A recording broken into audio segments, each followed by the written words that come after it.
सन 1398, विक्रमी संवत 1455, ज्येष्ठ मास की पूर्णिमा का ब्रह्म मुहूर्त, काशी नगर का वो लहरतारा तालाब जहां सर्व सृष्टि रचनाहार कबीर परमात्मा पृथ्वी से 16 शंख कौस दूरी पर स्थित अपने निज धाम से शिशु रूप धारण कर अपने तेजोमय शरीर को हल्का करते हुए कमल के फूल पर प्रकट हुए, जिसके प्रत्यक्ष दृष्टा थे ऋषि अष्टानंद। इस पूरे घटनाक्रम को देख ऋषि जी आश्चर्यचकित रह जाते हैं और सोचते हैं, आज यह मैंने कैसा दृश्य देखा? ये मेरी भक्ति की उपलब्धि है या कोई भ्रम? गुरुदेव से पूछता हूं।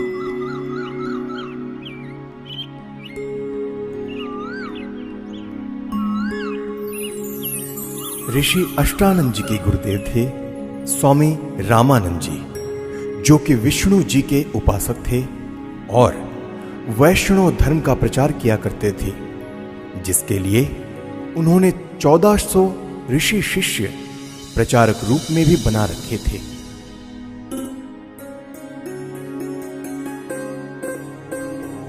प्रणाम गुरुदेव। प्रणाम। क्या बात है अष्टानंद, कुछ दुविधा में लग रहे हो? हे गुरुदेव, आपकी आज्ञा हो तो मैं अपनी एक शंका का समाधान चाहता हूँ।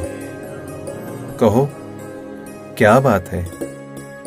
हे गुरुदेव, आज साधना करते समय मुझे आकाश से एक प्रकाश नीचे की ओर आते दिखा, जिसे मेरी आंखें सहन न कर सकी और आंखें बंद हो गई, जिसके बाद मेरी आंखों के सामने एक नवजात शिशु का प्रतिबिंब बन गया।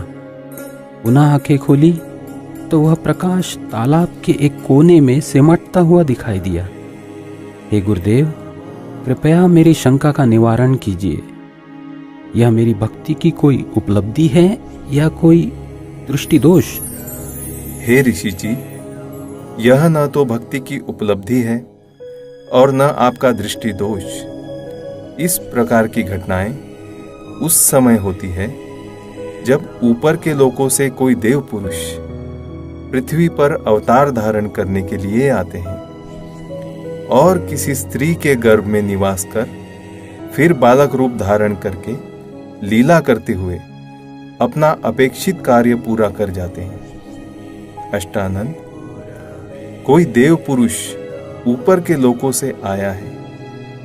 अब वह काशी नगर में किसी के घर जन्म लेकर अपना प्रारब्ध पूरा करेगा। स्वामी रामानंद जी ने अपने ज्ञान आधार से शिष्य अष्टानंद जी की शंका का समाधान किया।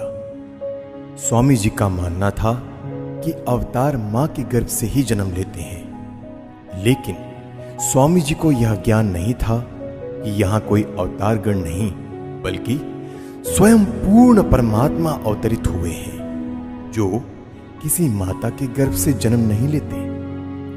वहीं दूसरी ओर काशी में ही नीरू नीमा नाम के एक मुसलमान जुलाहा दंपति भी रहा करते थे। वैसे तो इसी जन्म में वह ब्राह्मण और ब्राह्मणी थे।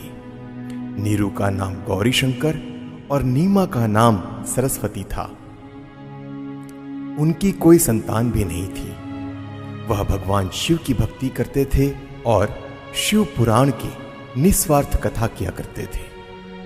उनकी इसी निस्वार्थ सेवा और हिंदू धर्म के बढ़ते प्रचार को देख मुस्लिम लोगों द्वारा जबरदस्ती उनको मुसलमान बना दिया गया, जिसके बाद हिंदू धर्म के ही अन्य पंडित ब्राह्मणों ने उनको मुसलमान घोषित कर उनका कथा करना और गंगा दरिया में स्नान आदि करना बंद कर दिया, जिसके बाद नीरू और नीमा रोजाना लहरतारा तालाब पर स्नान करने जाने लगे।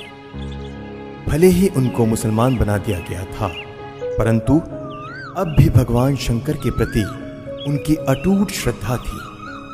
प्रतिदिन की तरह ब्रह्म मुहूर्त में आज भी नीरू और नीमा लहरतारा तालाब पर स्नान करने जा रहे थे। संतान ना होने के कारण नीमा अपने भगवान शिव शंकर जी से रोते रोते हृदय से प्रार्थना करते हुए जा रही थी। हे भगवान शंकर, आपके दरबार में लालों की कमी है। एक लाल मुझे भी देते तो मेरा इस संसार में हिस्सा हो जाता। नीमा, हमारे भाग्य में संतान नहीं है। अगर होती तो भगवान पहले ही दे देते। आप रो मत। ऐसे रो रो कर अपनी आंखें खराब और कर लोगी। हमारा कोई उंगली पकड़ने वाला भी नहीं है इस दुनिया में। इसी प्रकार आपस में चर्चा करते करते नीरू और नीमा लहर तारा तालाब पर पहुंच जाते हैं, जहां पहले से ही कमल के फूल पर परमात्मा प्रकट हो चुके होते हैं। प्रथम नीमा स्नान करके तालाब से बाहर आती है, फिर बाद में नीरू स्नान करने के लिए तालाब में प्रवेश करता है। जब नीरू स्नान कर रहा होता है तब नीमा पहले वाले वस्त्र धोने के लिए पुनः किनारे पर आती है और उसे सामने कमल के फूल पर कुछ हिलता नजर आता है। इसे देख नीमा सोचती है कि कोई सर्प फन हिला रहा है।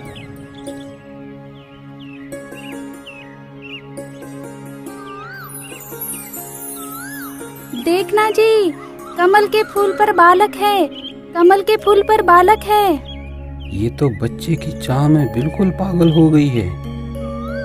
अब तो इसको जल के अंदर भी बच्चे दिखाई देने लग गए हैं। ये शंकर भगवान, इसको सद्बुद्धि दो दाता। देखना जी, देखना जी, कमल के फूल पर बालक है। बस कर नीमा, अब तुझे यहाँ जल में भी बच्चे दिखाई दे रहे हैं। जल में कहाँ से बालक आएगा? हे भगवान! देखना जी, देखना, वो बच्चा डूबेगा जल में।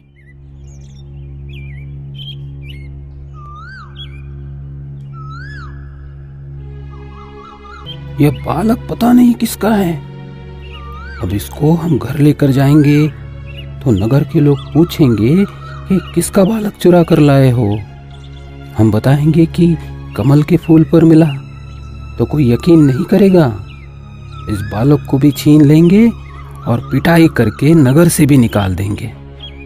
अब हिंदुओं से हमारा संपर्क रहा नहीं और मुसलमानों से भी अभी हमारी इतनी जानकारी है नहीं। नीमा, इस बालक को यही छोड़ दे, इसी में हमारी भलाई है। अगर इसे लेकर हम नगर में गए तो हमारे साथ बहुत बुरा होगा। कोई विश्वास भी नहीं करेगा हम पर। नीरू नीमा को सारी स्थिति से परिचित करवाता है, जिसके बाद नीमा बोलती है, पता नहीं इस बालक ने मुझ पर क्या जादू कर दिया। इसे त्यागना अब मेरे वश में नहीं है, क्योंकि इस बालक ने जो मेरे अंदर आकर्षण पैदा किया है, उसी की वजह से अब मैं इससे दूर नहीं हो सकती। मैं मर सकती हूँ लेकिन इसे नहीं छोड़ सकती। नीमा, तू बहुत जिद्दी हो गई है।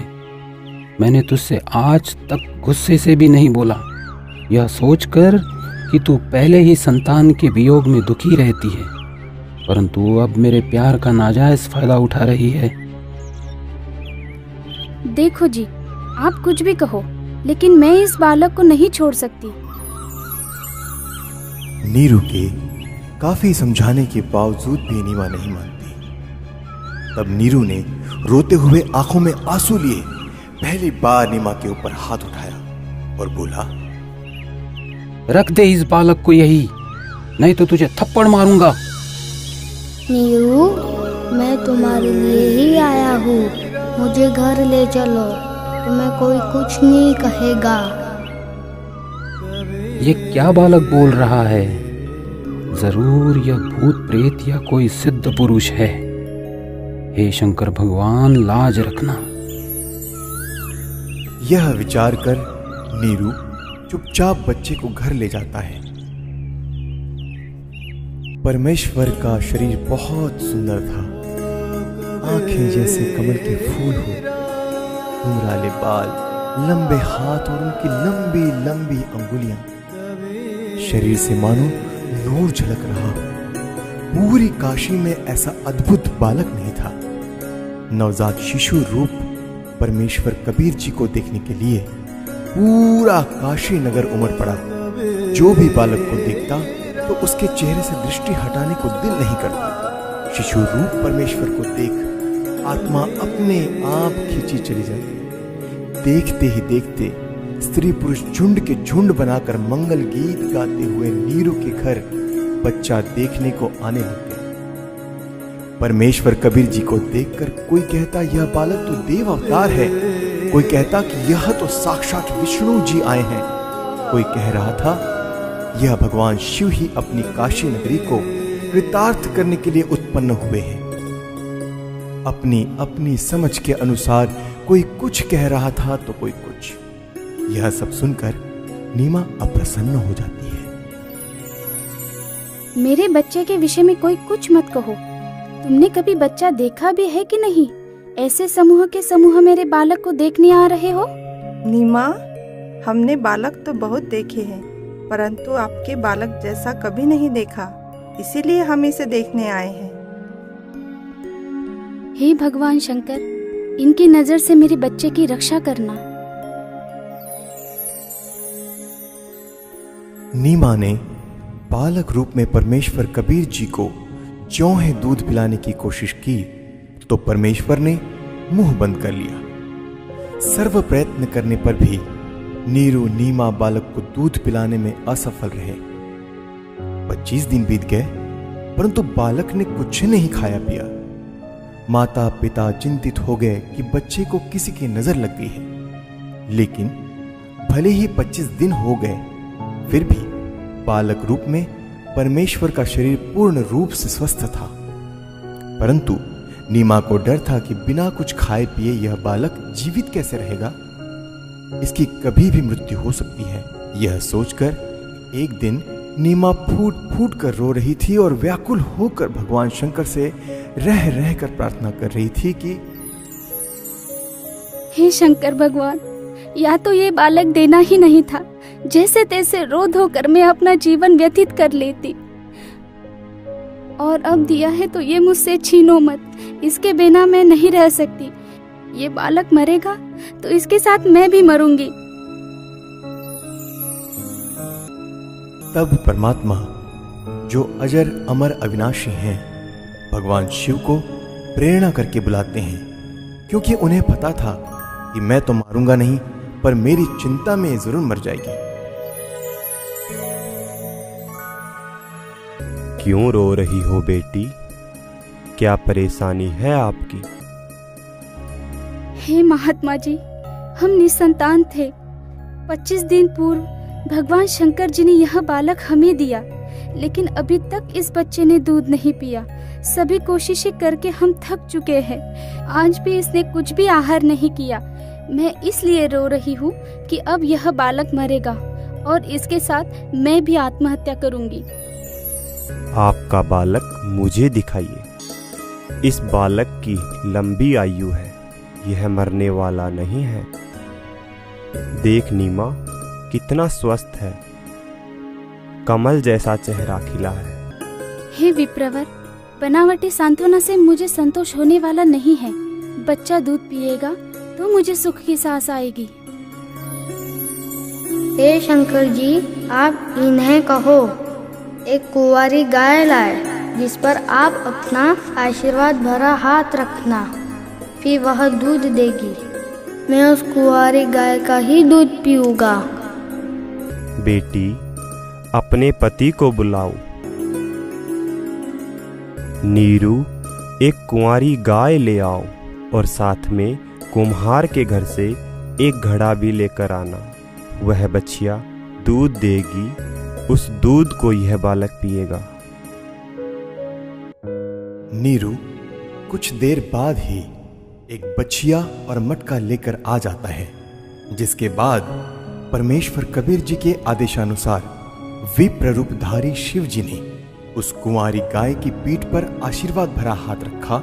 उसी समय उस कुमारी गाय के थन लंबे लंबे हो गए और थनों से दूध की धार बह चली। नीरू ने पहले ही वह पात्र गाय के थनों के नीचे रख दिया था।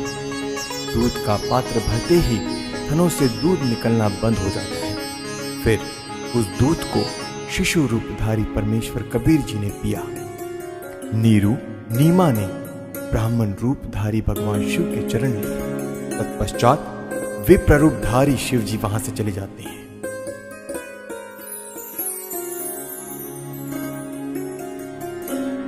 नीरू नीमा पहले हिंदू ब्राह्मणी थे, तो लालचवश ब्राह्मण लोग बालक रूप परमेश्वर का नाम रखने नीरू के घर आते हैं। लेकिन मुसलमानों का दबदबा होने के कारण उनसे हिंदू समाज दबता था। काजियों ने कहा कि अब यह मुसलमान हो चुके हैं, लड़के का नामकरण हम मुसलमान विधि से ही करेंगे। इतना कहकर नामकरण के उद्देश्य से काजी कुरान शरीफ को खोलता है, जिसमें प्रथम पृष्ठ की प्रथम पंक्ति का प्रथम अक्षर कबीर लिखा मिलता है। काजियों ने सोचा कि कबीर नाम का अर्थ बड़ा होता है, तो एक छोटी जाति के बालक का नाम कबीर रखना उचित नहीं रहेगा। यह सोचकर काजी द्वारा पुनः पवित्र कुरान शरीफ को खोला गया, तो दोनों पृष्ठ पर कबीर कबीर अक्षर लिखे मिले। इसके बाद काजी ने पूरी कुरान शरीफ का निरीक्षण किया, तो पूरी कुरान शरीफ में कबीर कबीर कबीर अक्षर लिखा था, अन्य लेख नहीं रहा। यह कोई साधारण बालक नहीं है, इस बालक ने कोई जादू जंतर करके हमारी कुरान शरीफ को ही बदल डाला। हे काशी के काजियों, मैं कबीर अल्लाहु अकबर हूँ। कल युग में मेरा नाम कबीर ही रहेगा।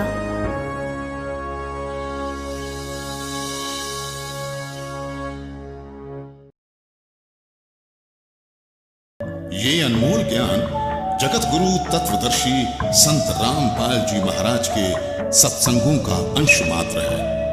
संपूर्ण आध्यात्मिक ज्ञान के लिए सुनिए संत रामपाल जी महाराज के मंगल प्रवचन। आप संत रामपाल जी महाराज जी के मंगल प्रवचन संत रामपाल जी महाराज एप्लीकेशन पर भी सुन सकते हैं तथा उनके द्वारा लिखी पुस्तकें भी डाउनलोड कर सकते हैं।